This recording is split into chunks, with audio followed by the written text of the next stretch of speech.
Fala família do Kingdom Culture, é uma honra ter vocês aqui hoje para mais um Good Morning Holy Spirit. Hoje nós vamos falar de Atos 7, o discurso de Estevão diante do Sinédrio. Você consegue defender a sua fé? Então assiste hoje e aprenda com esse grande homem de Deus. Vamos falar daquele que foi o primeiro mártir do Evangelho, aquele que foi falsamente acusado, apresentado pelos sacerdotes, e as testemunhas ainda falavam falsamente contra ele, mas ele, ei, eu não preciso mudar nada do que já foi feito.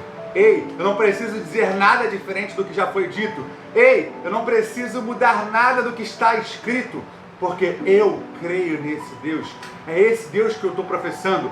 Muitas testemunhas falsas estão dizendo que eu estou falando heresias, que eu estou falando que eu vou destruir o templo, mas essa é a minha pregação. E ali Estevão defende a sua mensagem. Ali Estevão começa a mostrar o que ele carregava no seu coração do Evangelho. E aqui no Kingdom Culture a gente também vai ter um momento desse, onde os líderes vão trazer as suas próprias palavras para as células. Para quê? Para que o que carrega esses líderes no seu coração? Qual a mensagem eles carregam no seu coração? Para não precisar que eu, um outro líder, esteja guiando eles. Como está o tempo a sós deles com Deus? Como eles estão escutando Deus? O que Deus está falando para eles nesse momento? Então, Estevão mostra que o seu coração estava cheio da palavra da verdade. E essa é a minha pergunta para você hoje. Do que está cheio o seu coração? Você está cheio da palavra da verdade? Se você precisasse agora, se você fosse de repente sequestrado e colocado diante de um tribunal, falasse, ei, você só vai sair daqui se você conseguir defender a sua fé. Ou pior, você só vai conseguir sair daqui se você mostrar que é verdade. Aí anúncio é zoeira, né? Você só vai conseguir sair daqui se você mostrar que a fé que você professa é verdadeira. Você conseguiria defender a sua fé? E se você fosse acusado de ser cristão, você negaria a sua fé para sair livre? É exatamente o que Estevão está fazendo. Ei, eu estou sendo acusado, mas eu não quero sair daqui livre. Eu quero sair daqui aprovado.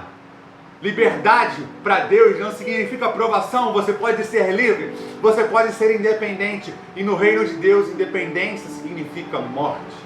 Porque você faz as suas próprias vontades, você tem as suas próprias crenças, você caminha o seu próprio caminho. E na maioria das vezes, essas crenças, essa independência e esse seu próprio caminho leva à morte.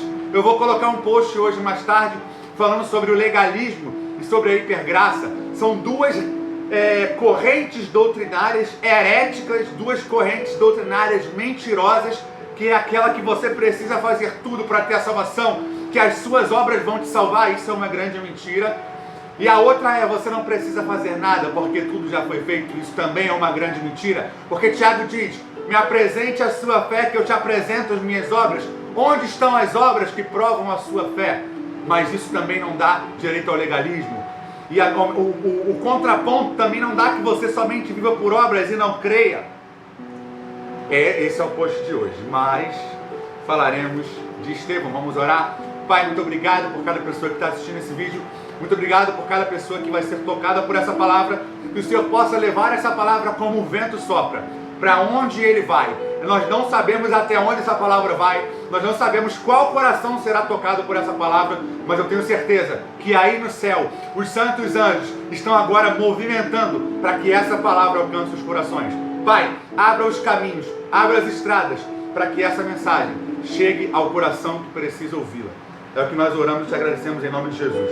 O celular está meio louco aqui, ele está meio que mexendo sozinho, então se a música sair, eu vou voltar, vou colocar, vou pausar. Eu estou com a toalhinha ungida do The Closet de Poter, porque essas lâmpadas são bem quentes. Vamos lá. O discurso de Estevão no Sinédrio. Então o sumo sacerdote perguntou a Estevão, são verdadeiras estas acusações? A isso ele respondeu, irmãos e pais, ouçam-me. Isso é lindo. Já vou parar aqui. Quando o sumo sacerdote pergunta a Estevão, essas acusações que estão fazendo contra você, Estevão, é verdade? Ele não se justifica. Ele não diz, ei, eu não sou culpado. Ei, eu sou inocente. Ei, essas pessoas estão mentindo contra mim. Ei, eu estou sendo perseguido. Não, ele não faz isso. Sabe o que ele faz? Irmãos e pais, ouçam. Essa é a mensagem que eu prego. Essa é a mensagem que eu carrego no meu coração. Você não precisa se defender. De verdade. Eu sofri várias perseguições nos últimos dias. Várias e várias. Era diariamente. Tanto para mim, quanto para minha mãe, quanto para minha família, quanto para minha filha. Eram várias perseguições. Várias.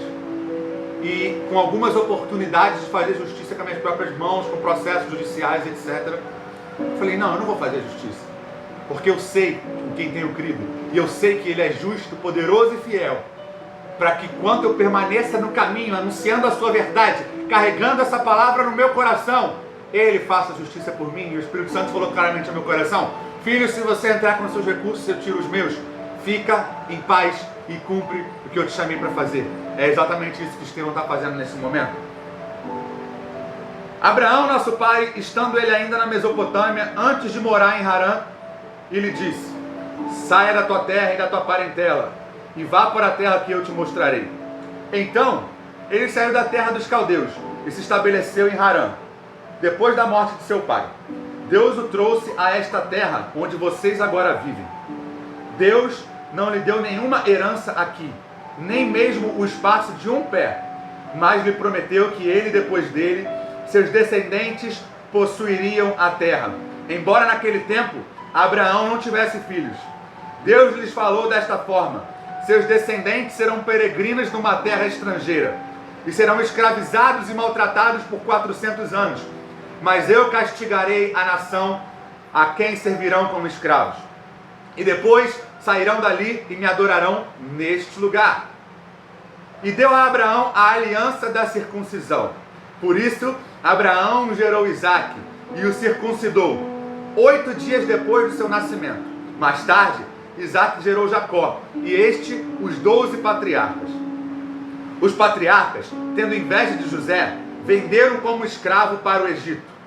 Mas Deus estava com ele e o libertou de todas as suas tribulações, dando a José favor e sabedoria diante de Faraó, rei do Egito.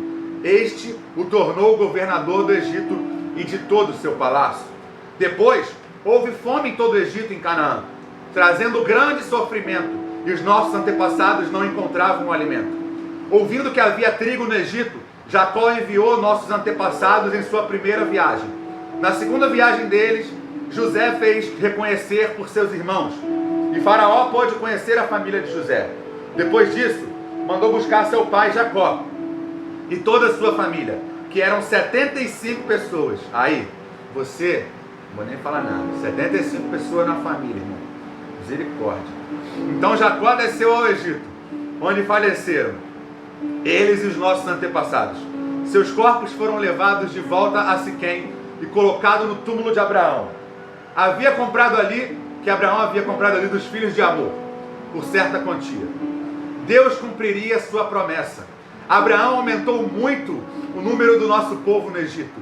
Então outro rei que nada sabia a respeito de José passou a governar no Egito. Ele agiu traiçoeiramente para com o nosso povo e oprimiu os nossos antepassados, obrigando-os a abandonar os seus recém-nascidos para que não sobrevivessem. Naquele tempo, nasceu Moisés, que era um menino extraordinário. Por 3 meses, ele foi criado na casa de seu pai, quando foi abandonado. A filha do faraó o tomou e o criou como seu próprio filho.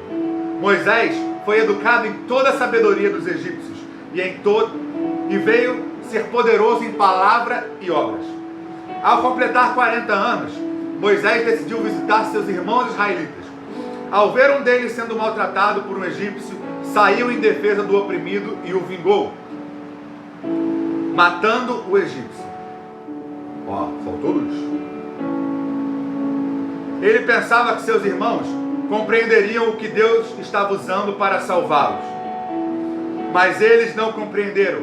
No dia seguinte, Moisés dirigiu-se aos 2 israelitas que estavam brigando e tentou conciliá-los, dizendo: homens, vocês são irmãos, por que ferem um ao outro? Mas o homem que maltratava o outro empurrou Moisés e disse: Quem o nomeou líder e juiz sobre nós? Quer matar-me, como matou o egípcio ontem? Ouvindo isso, Moisés fugiu para Midian, onde ficou morando como estrangeiro e teve 2 filhos. Passando 40 anos, apareceu a Moisés um anjo nas labaredas de uma sarça em chamas, no deserto, perto do Monte Sinai. Vendo aquilo, ficou atônito e, aproximando-se para observar, ouviu a voz do Senhor. Eu sou o Deus de seus antepassados. Eu sou o Deus de Abraão, de Isaque e o Deus de Jacó. Moisés, tremendo de medo, não ousava olhar.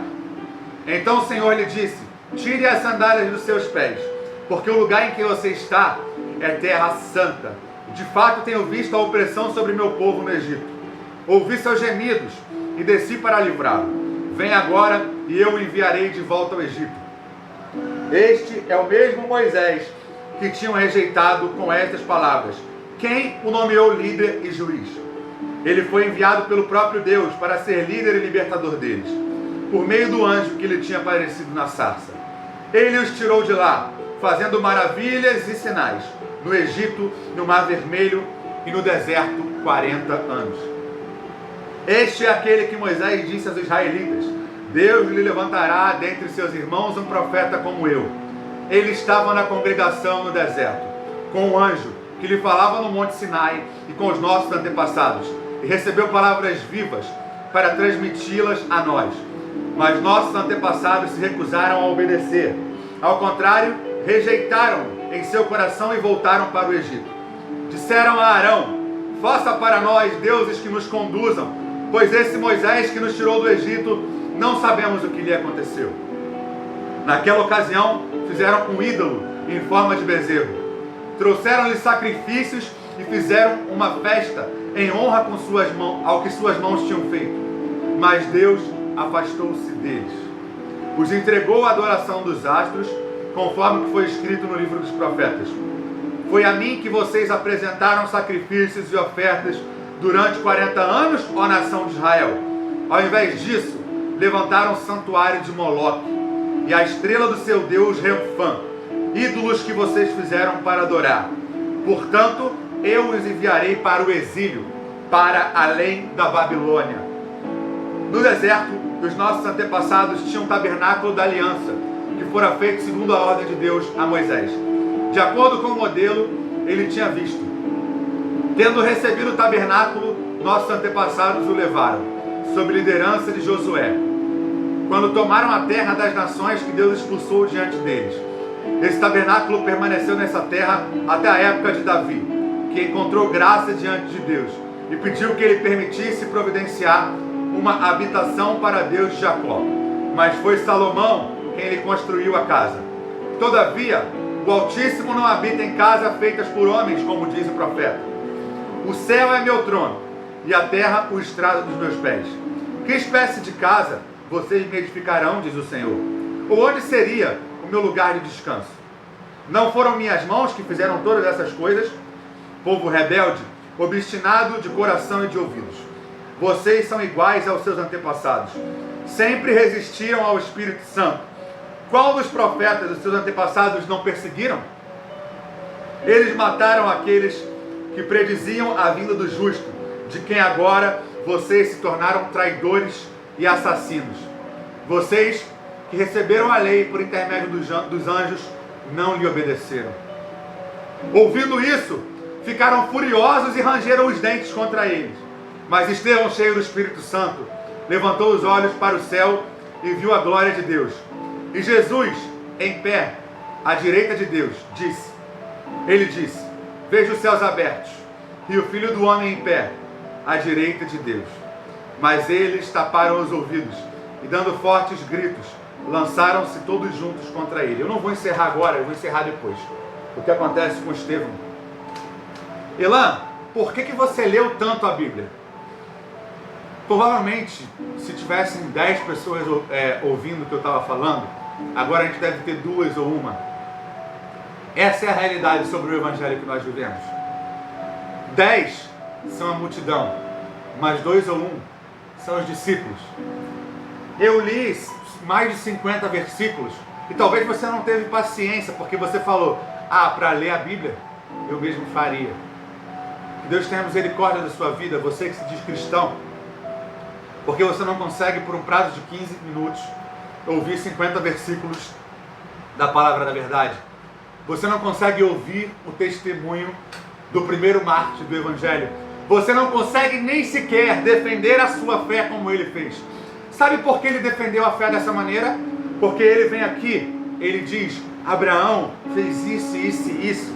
Como diz o profeta, foi a mim que vocês apresentaram sacrifícios e ofertas durante 40 anos no deserto, ó nação de Israel. Ele tinha a escritura viva dentro dele. Dentro dele, o que corria não eram filosofias, não eram vãs doutrinas, mas ele conseguia conduzir a pregação do Evangelho com profetas. Ele conseguiria estar pregando em Atos 6 e dizer, ei, vamos lá em Gênesis 15, olhar o que foi feito com Abraão. Ei, vamos olhar em Gênesis 37, o que foi feito com José. Ei, vamos olhar em Deuteronômio, como foi dada a lei. Ei, vamos olhar aí o que foi feito em Isaías. Ei, antes da gente falar da crucificação, vamos falar de Isaías 53, para ver o que foi anunciado 700 anos antes. Mas por que Estevão conseguia dizer essas coisas por meio do Sinédrio? Óbvio, aqui diz que ele foi tomado de sabedoria do Espírito Santo. Esse é o primeiro ponto da mensagem de hoje. A sabedoria do Espírito Santo. Nada disso que ele está fazendo poderia ter poder se não fosse feito pelo Espírito Santo. Ele poderia ser um doutor da lei, ele poderia ser um mestre da lei, ele poderia ser um grande rabino, mas as palavras dele não teriam poder se não fosse o Espírito Santo que estivesse ali através dele. Então, a primeira coisa que você precisa hoje para ter uma vida como Estevão é poder. Desculpa que eu estava olhando com o microfone, mas agora eu estou olhando para você. A segunda é o conhecimento da verdade. Estevão, ele cita desde Abraão. Por que ele cita desde Abraão? Porque ele está sendo acusado de ir contra a lei de Moisés. Ele fala, ei, eu não preciso falar diretamente de Moisés, eu vou chegar lá, mas deixa eu falar antes de Abraão. E como vocês rejeitaram a José, e como vocês rejeitaram os profetas que antecederam a vinda do Messias, agora vocês estão resistindo a esse Messias. É a mesma coisa que a gente vê Atos 3, Pedro pregando, ei, esse que vocês agora crucificaram, é esse que faz essas coisas, é esse que ressuscita os mortos, é esse que entra no coração, é esse que cura o enfermo. Eles tinham uma sabedoria do Espírito Santo e eles também tinham o domínio da palavra da verdade. Se você saiu dessa live ou desse vídeo antes de eu começar a ministrar, você está vivendo um cristianismo muito perigoso e provavelmente um cristianismo falso e hipócrita. Deixa eu beber água que eu estou gritando aqui. Mas cadê minha água? Não está aqui minha água. Produção, cadê minha água? Tá aqui. Obrigado. Produção sou eu mesmo, tá?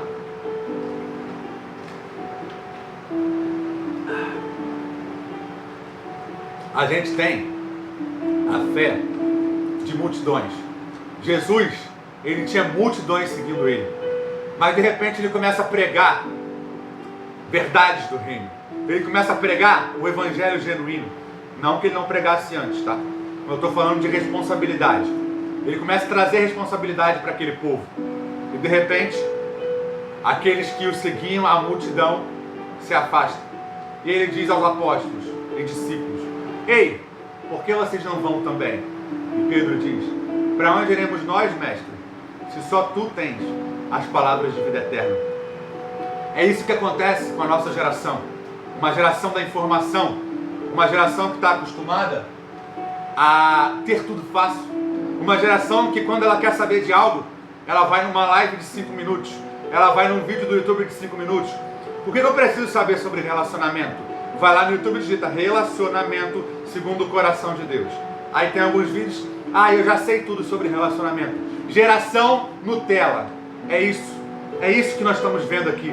Hipergraça, você não precisa fazer nada. O sacrifício já foi feito. Agora, você só precisa sentar à mesa e curtir a vibe. Curte. Fala isso para Paulo. Fala isso para Pedro. Fala isso para André, fala isso para a igreja dos 3 primeiros séculos, uma igreja que pregava o evangelho com ousadia, onde os mortos ressuscitavam, uma igreja onde o enfermo era curado, uma igreja onde os feiticeiros estavam fazendo seus feitiços e a igreja chegava e os feitiços acabavam, uma igreja onde Elias se posicionou. Se vocês adoram a Baal, vamos ver quem é o Deus verdadeiro. Clamem a Baal e vamos ver qual Deus fará descer fogo sobre o sacrifício. Você tem coragem de chegar para uma pessoa que não professa da sua fé e dizer: ei, o Deus que eu creio é um Deus que cura.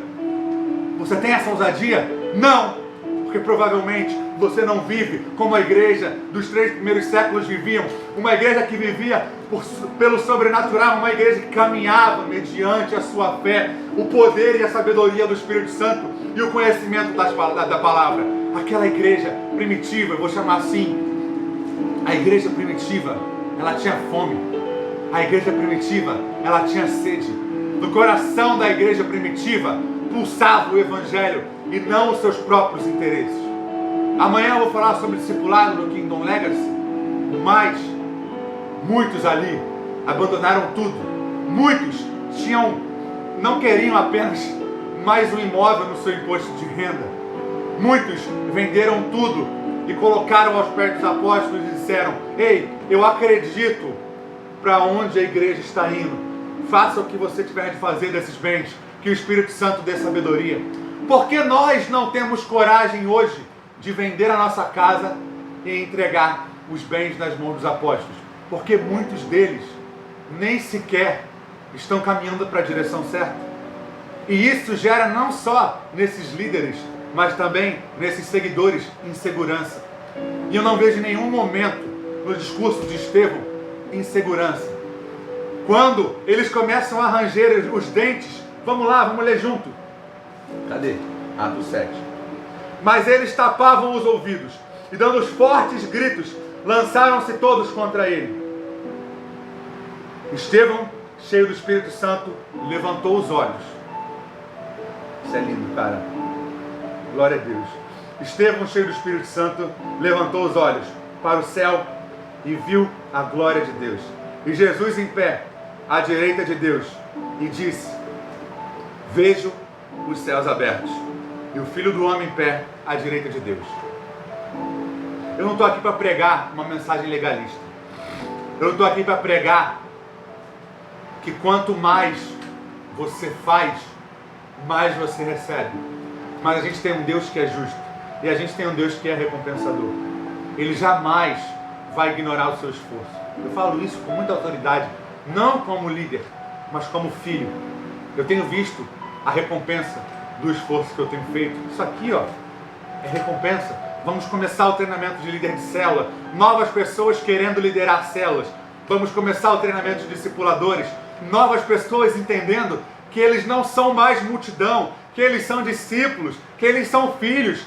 Você não foi chamado para ser multidão. Você foi chamado para, quando todas as circunstâncias, e mesmo que a palavra seja difícil, e mesmo que o desafio seja grande, você diga: para onde iremos nós, se só Tu, ó Jesus, tem as palavras de vida eterna?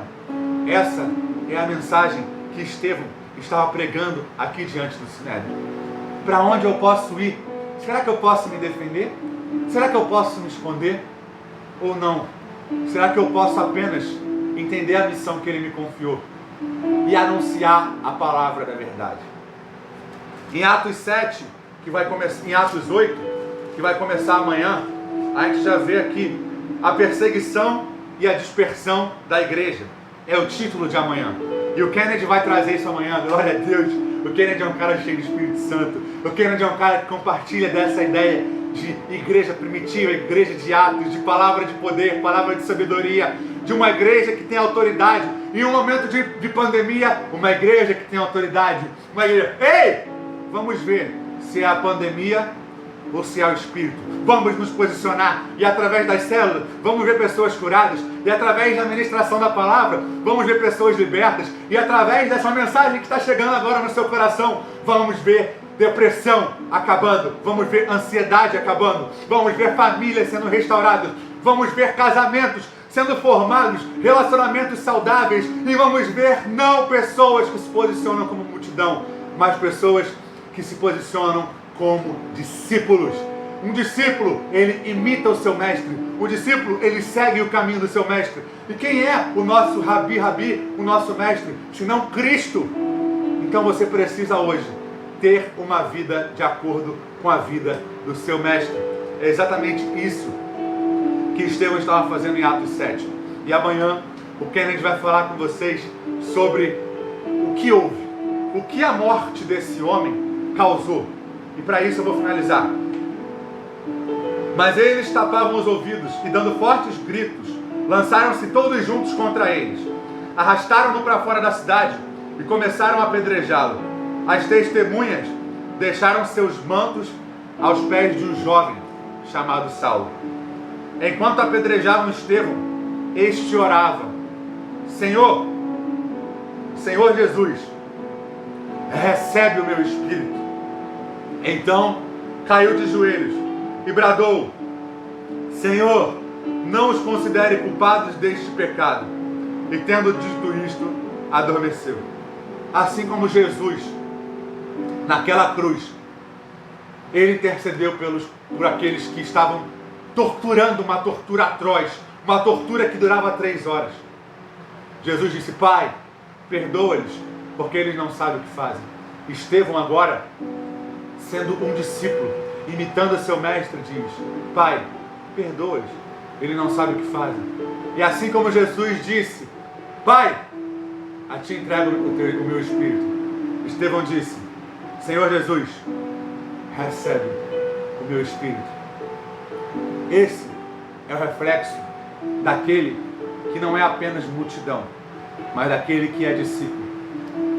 Que essa palavra ela possa entrar no seu coração e que hoje você tenha uma indignação santa, uma revolta santa desse evangelho pacato, desse evangelho adormecido, dessa igreja fria, que mesmo tendo grandes espetáculos, muito mais incríveis que até o Circo de Soleil, muitas luzes, muitas pessoas, ainda não conseguem ver poder, ainda não conseguem ver sabedoria, ainda não conseguem ver essa palavra entrando e trazendo libertação, ainda não conseguem se posicionar como discípulos, porque são apenas multidão. Que você não seja a multidão, que você seja a cultura do reino. Vamos juntos, eu conto com você.